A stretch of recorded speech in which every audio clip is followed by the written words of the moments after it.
Hi, this is a little follow-up video about our switching mode power supply, and there were some difficulties how this protection circuit here around our TL431 is working, and yeah, that is what we want to clarify a little bit more, and I just want to prove that everything works as I have shown it in the earlier video.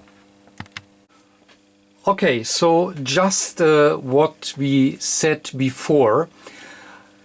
We have here our pulse width modulator, and the pulse width modulator has some protection input. So here at input 2 we have our error amplifier, and we know if the voltage exceeds 2.7 volt, then this IC will switch off our pin 6, which is supplying our power transistor with the respective frequency. In our case it was about 70 or 65, whatever. And secondly, I said we have here a power sensor with pin 3, and that if the voltage will exceed 1 volt here at this power sensor or current sensor resistors, that then as well, you know, the oscillator will switch off the oscillation.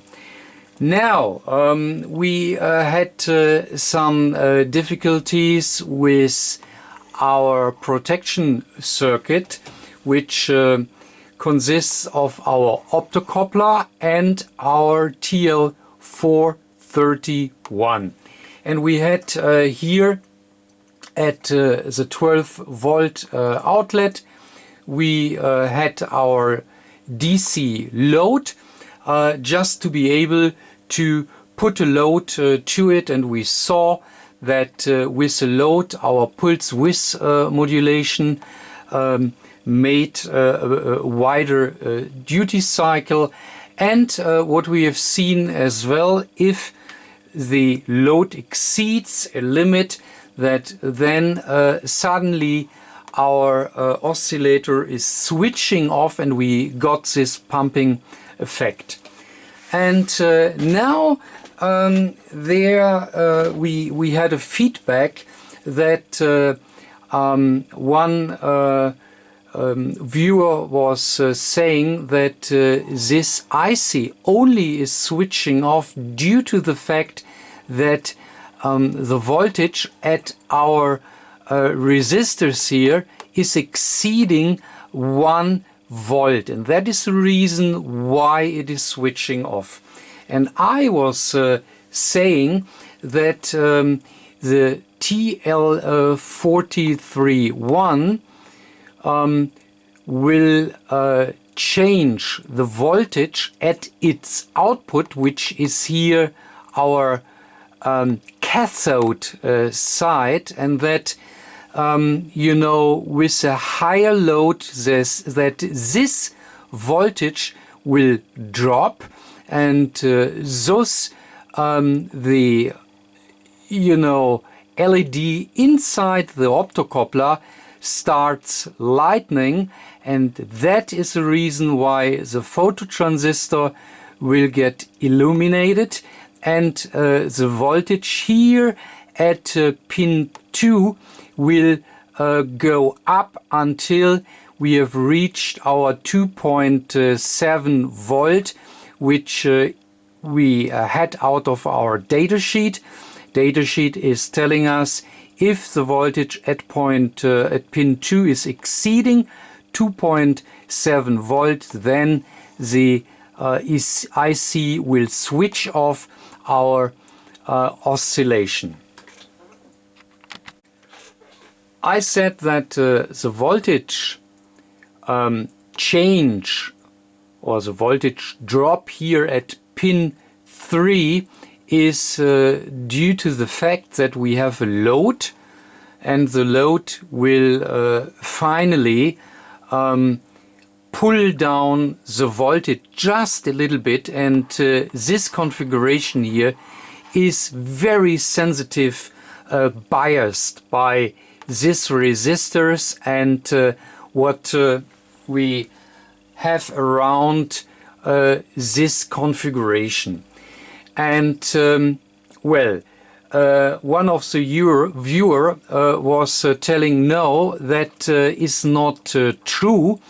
This configuration will only work if there is an increasing, a cranking up voltage, and then this LED will lit and will then shut down the oscillation. In this configuration we have only one way that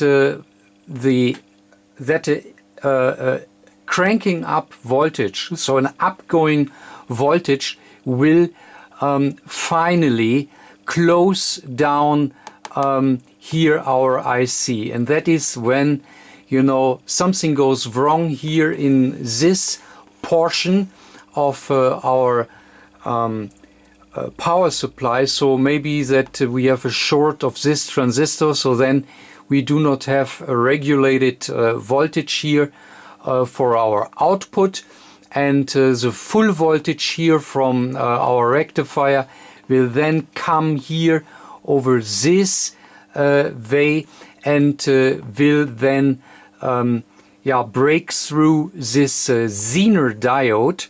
And this Zener diode, by the way, is wrong way round.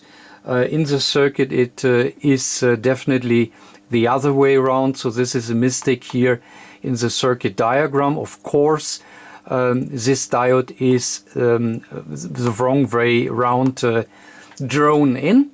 So anyways, if then the voltage due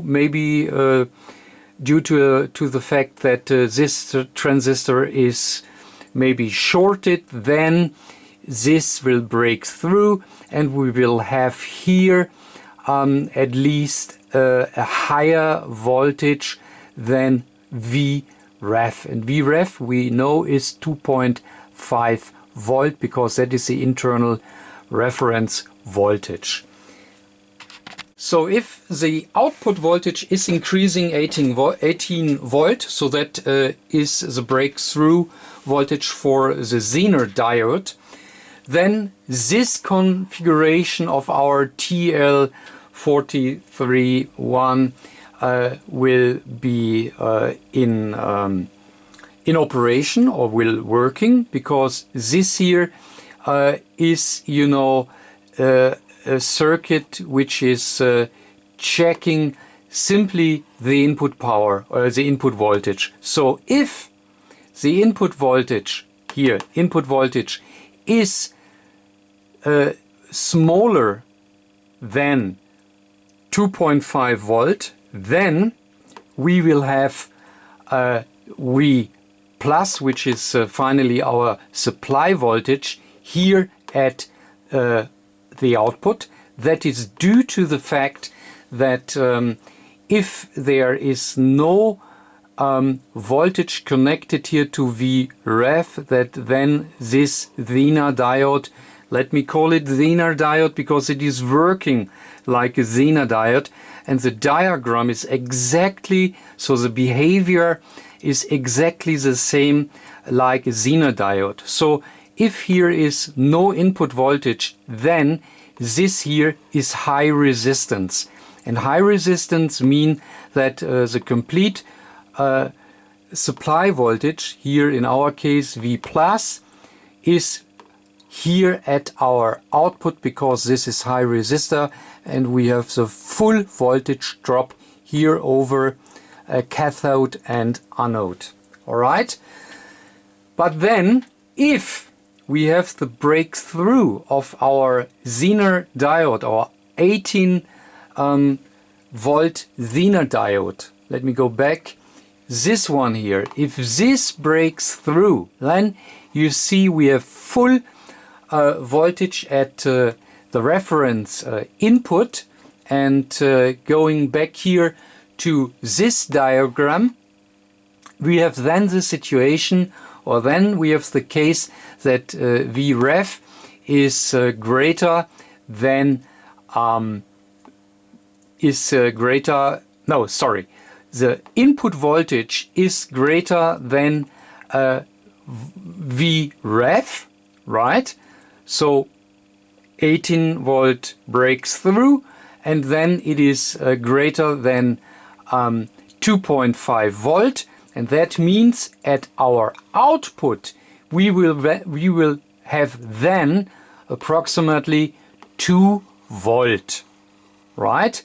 And that is a condition if we have over voltage here in our hang on a second.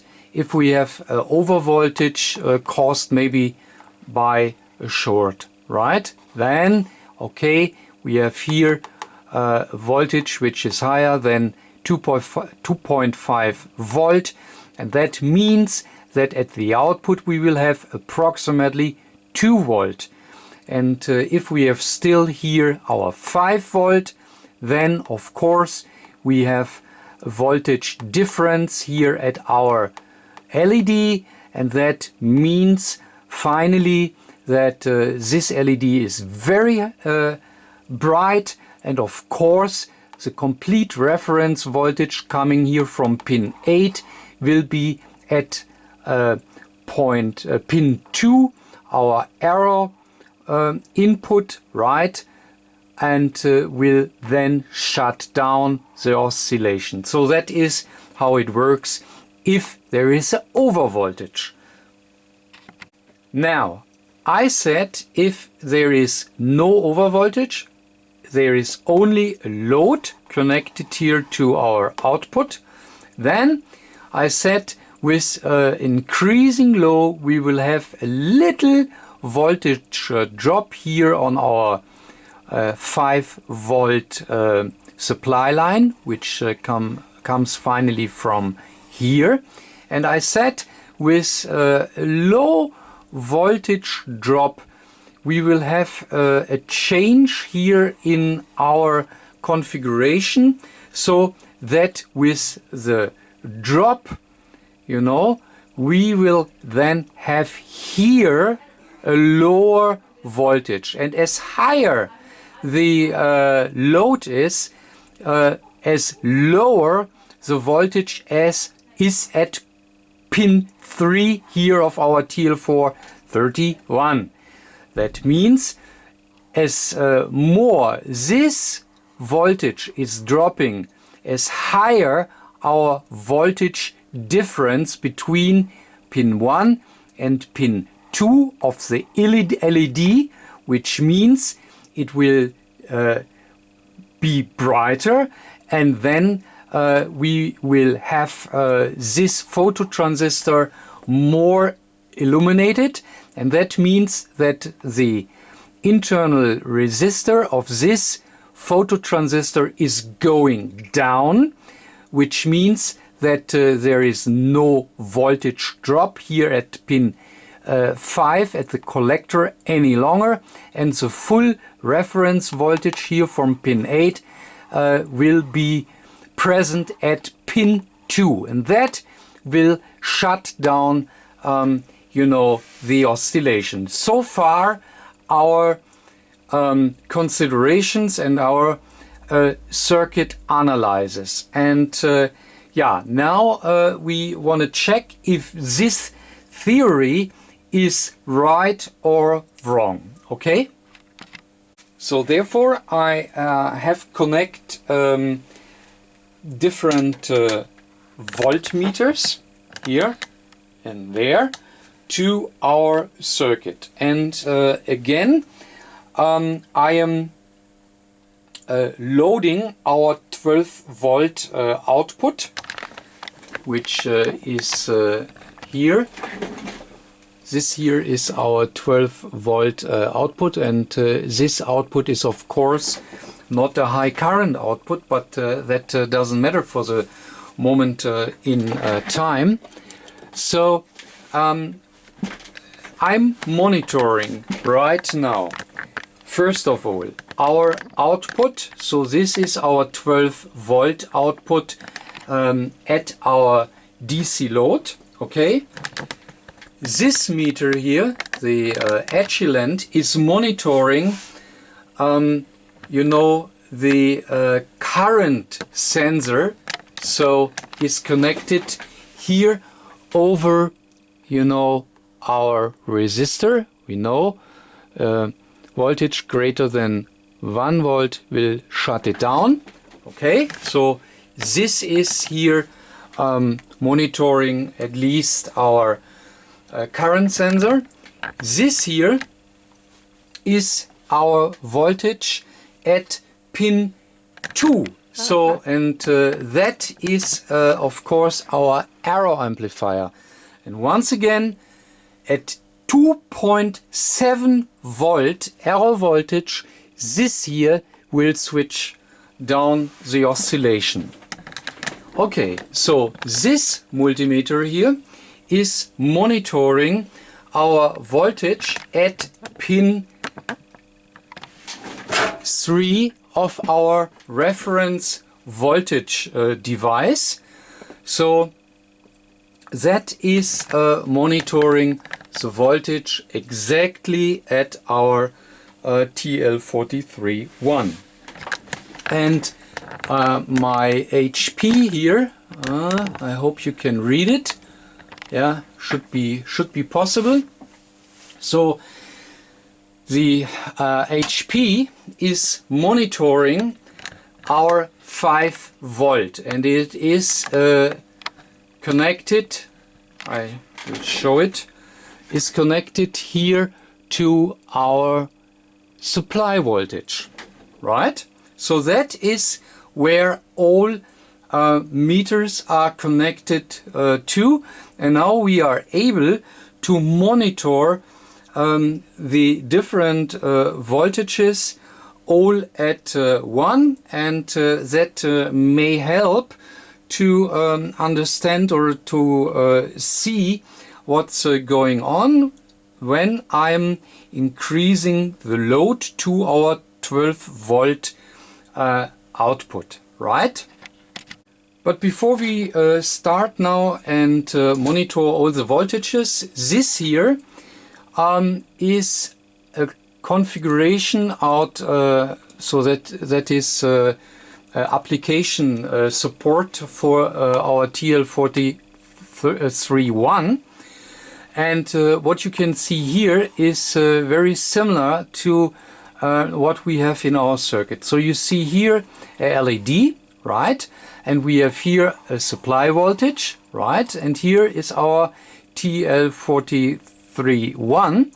And we can adjust a low limit by this shunt resistors. And if, you know, the adjusted low limit, so that is at least the voltage which our precision device is set to, if it is set below our supply voltage, which is here called VBAT, right? So, and if the low limit is set to a level which is below our VBAT, then the LED will be on. Okay? So if we are go now back to our circuit, okay, so we have here exactly the same situation. All right, so if the level is set to a value which is lower than our 5 point something volt here at the supply input. If this here is lower, set by our shunt resistors, then the LED here will be on. And once again, the adjustment here is very, very sensitive, because this adjustment or this configuration needs to react on really little tiny changes. Okay, so therefore everything is already connected, and as I said, this here is the voltage. Oh, can you read it? Sorry. This is the voltage at our cathode as at our TL43-1. The HP is reading the voltage, so this is the supply voltage. It is 5.6773, and it is really important to have all this resolution, because I said the circuit is very sensitive. Okay, so you see that already our voltage, our output voltage at our reference voltage device, the TL43-1, is lower than our V supply, our V but, right? So that means the LED inside our optocoupler is already on, right? So going back here, so this here is already switched on. And if we now look what we have at pin 2, right? We find this here. We have already 2.5 volt at pin 2. So we are monitoring here pin 2, so you can simply see it down there. It is pin 2, our error amplifier input. And at the error amplifier input without any load, we have already 2.5 volt. So only 200 millivolts away from the level where finally the IC shuts down the oscillation, right? Now we have to see what will happening if we switch on our load, and we will we need to go step by step, so we can check this both voltages together, and then we watch again what is happening here to our cathode voltage at the TL43, and what is here with our supply voltage from the 5 volt supply line. And of course we need to see what's going on here at our output, right? Okay, so now we need to go through step by step. And if I now switch here on the load, you see with 40 milliamps there is no significant voltage drop, but you see we have already half a watt which will be supplied. And as I said, the 12 volt line is a low current line, so this is only a control voltage for the circuit which is connected to this power supply. If I go now and increase the load to 50, still supplying very well, no problem, but you see already that the load is drawing more current, right? Now 60, and now you already see that the voltage here is dropping. So that means that you know, there is a reaction in the circuit, something is already happening. And if I go further to 70 milliamps, you see that the voltage goes down, right? And now I come to the switching level, right? You see now the power supply is not able to deliver more than 75 milliamps at this output, and you see, right, the IC is shutting down the oscillation. If I go back to, I don't know, 60 milliamps, everything is fine.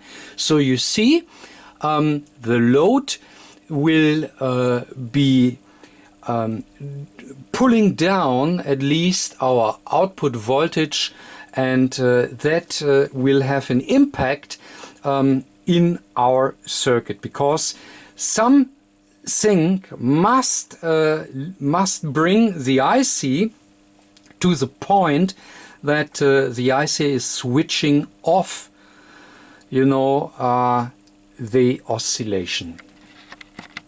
Now we are doing exactly the same, but watching this Bose meters, and once again this meter here is monitoring our current sensor at the power transistor, and as of course our power transistor, yeah, let me go up here.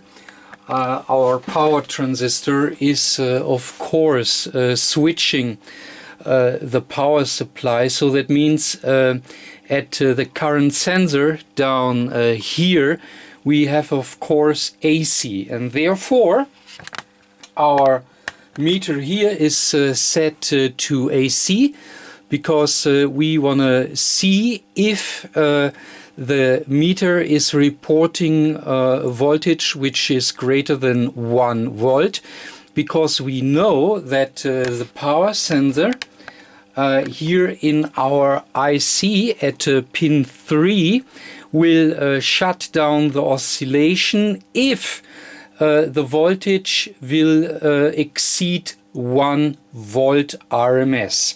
So that is what is happening, and we want to investigate if we have an overload that you know, the oscillation will get switched down as we have seen it. If then this switch down, the switch off of the oscillation is due to the fact that we have here a voltage which is greater than 1 volt, because then our switch off will happen due to this overcurrent, and that is what we want to find out. Or if we have a voltage, a higher voltage to our power, to our arrow amplifier, which we are monitoring here with this meter. And again, this meter is connected to pin 2, right here, pin 2 of our IC, and that is the arrow amplifier input. And we know from the datasheet, if the voltage exceeds 2.7 volt, then the arrow amplifier is active and will switch down the oscillation. Okay, so that is what these Bose meters are monitoring. And just in case I have Bose settings or Bose voltage available, I mean, mainly we are interested in the AC, but up here we also monitoring our DC, just in case, so that we see Bose, and that nobody can then afterwards say, but we haven't seen the DC. Okay, so we have Bose, but I mean, it is AC circuit, of course, and therefore AC is right. So once again, down here in the circuit, so this here is our current sensor resistor at our power transistor, which is of course here at this heatsink, and down here at our IC, this is here the pin 2, our arrow amplifier. Okay, now watching this both voltages, we already see that we have 2.5 volt at pin 2, and we know at 2.7 the arrow amplifier will switch down the oscillation. So we see, as I already said, this is very much biased. So we are almost at our arrow voltage. So we are only 200 millivolts away, and that is yeah, that is important to know, because we see only little reactions will be seen and will have an impact. So therefore we have already 2.5 volt at our power at our arrow amplifier. Also, there is no load connected to our output. Right now, I'm gonna switch on now the load. We have now 30 milliamps, and we know the circuit can deliver this 12 volt output can deliver somewhat around 80 milliamps, so that is a low current output for some control circuits which is connected to this output, but that is not of any importance right now. So 30 milliamps, you see it's no problem. You see here we have an AC voltage of about 33 millivolts, so 0.033. So that is 33 millivolt, far away from 1 volt. Okay. Now, with 30 milliamps, no reaction, so everything is fine, because 30 milliamps is able, our power supply is able to deliver, so no problems. So I increase to 40, and you see no change. Here a little bit, you see this is going up a little bit, now 50. And well, 50 is able to deliver, but you see this here is increasing, so that is normal, because there is of course a higher current, so that is clear. But you see nothing happens to our arrow amplifier. Now 60 milliamps, and now what you can see, now we are only 100 millivolt away from our arrow voltage. Right? So you see already a reaction. So there is an impact which is changing values, because the load is getting to its limit. So we are already at 60 milliamps, and so we are coming closer to our limits. And that is the reason why you see 2.64 volt at the input 2 of our arrow amplifier. And you see, of course, this is increasing, but still far away from 1 volt, as indicated in our data sheet. Okay, now 70. And what can we see? Of course, it is increasing here. More power is drawn. All right, so that is clear. But we see as well our power, our arrow amplifier, very, very close to its arrow voltage. And now we know, if I now increase the load to 80 milliamps, then we are exceeding the level which this particular output of this power supply is able to deliver. And that means that we will have a shutdown, so we see the pumping effect.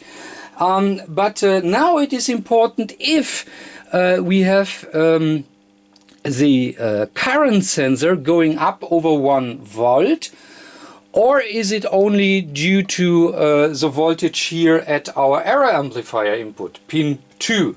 Yeah, let me increase it to 80, so that is what we have done before. right? So you see now the pumping effect, and you see here that it is increasing the 2.7 volt. So it shuts down and it tries always getting back into the business, but there is still the overload, and due to the overload the oscillation gets always shut down. But what we can see as well, whatever we do, we are far away from our 1 volt. So this shut off is not due, let me switch it back to 70. This shut off is not due to the fact that we have here at the current sensor a voltage which is over 1 volt.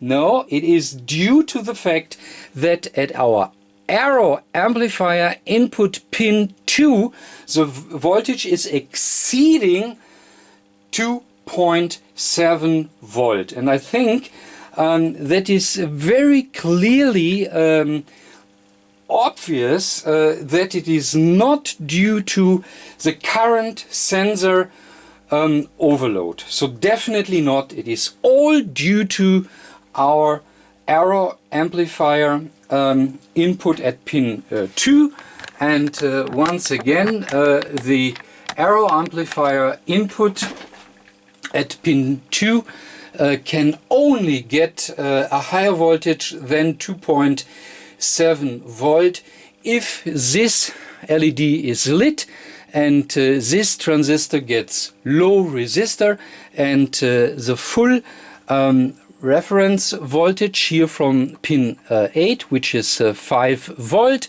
goes here through the transistor and will then here over this resistor network come to pin 2 and will then shut down, you know, the oscillation. That is what it is all about. Okay, so then let's go to the next meter.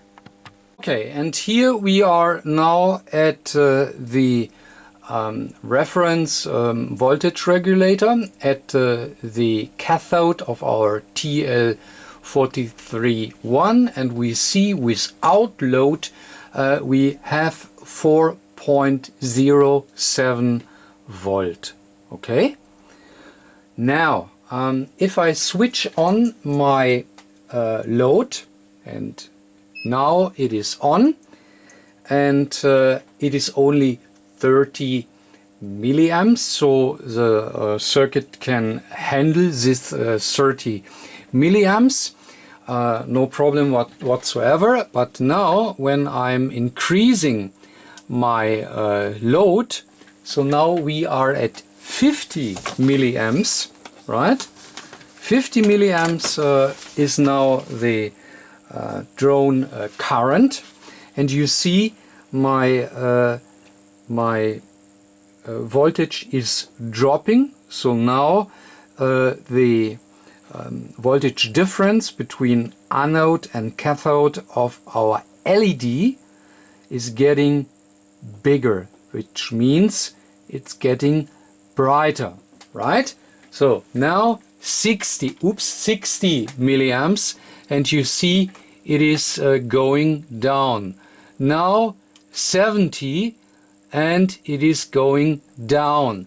Now 80, and we know 80 we are already over, we are already here. So you see it is really dropping down, and we have the pumping effect. So definitely the voltage at our TL431 is going down. So now let me go back with my current, and I switch off the load, and we are back at 4.7.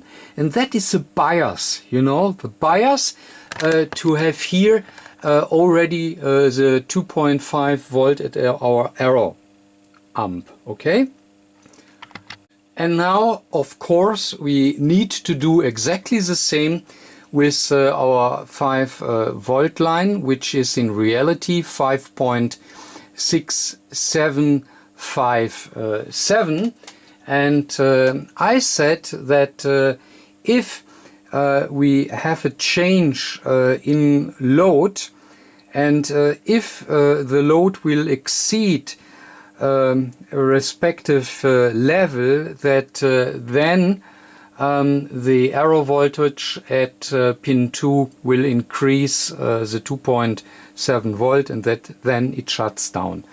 And I said this must drop just a little bit, but remember, the bias is very, very sensitive, and therefore you will not see a big change here.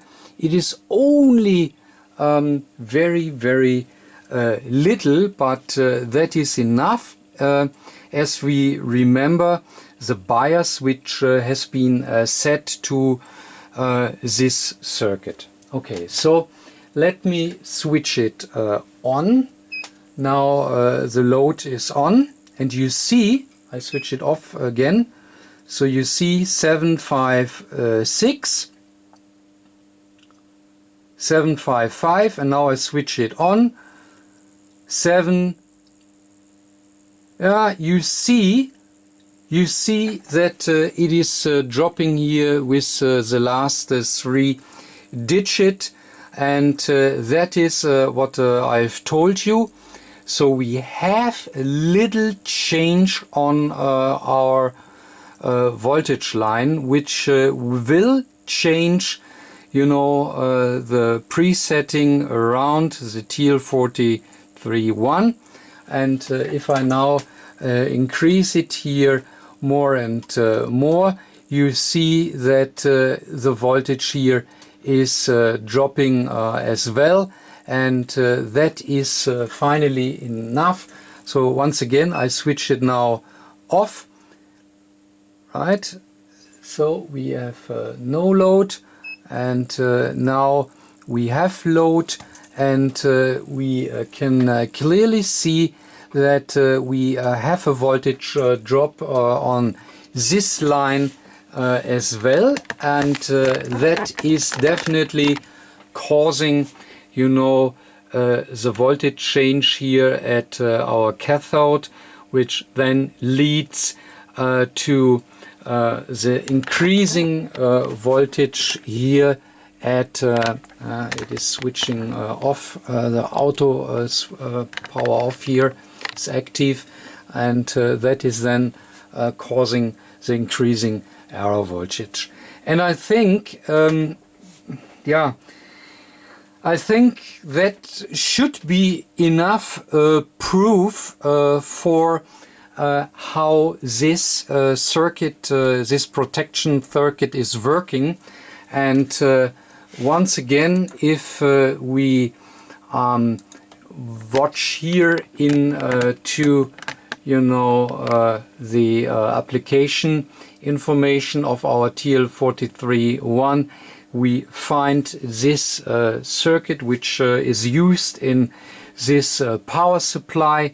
We can also see the over voltage protection with which is this here, and so, you know, everything is clear, everything is logical, so there is no misunderstanding of the function of this circuit. So I hope that yeah, so this was very thorough, and I hope that yeah, any doubts are now gone, that or on how this circuit is finally working. Again, much too long, but for all who are really interested in the function of you know, this protection circuit and how it works together, and yeah, when you wanted to understand it, then I guess this was interesting, yeah, you know, follow up. Okay, so that's it. Hope that was a little bit interesting. Thank you very much for watching, and catch you next time. Bye.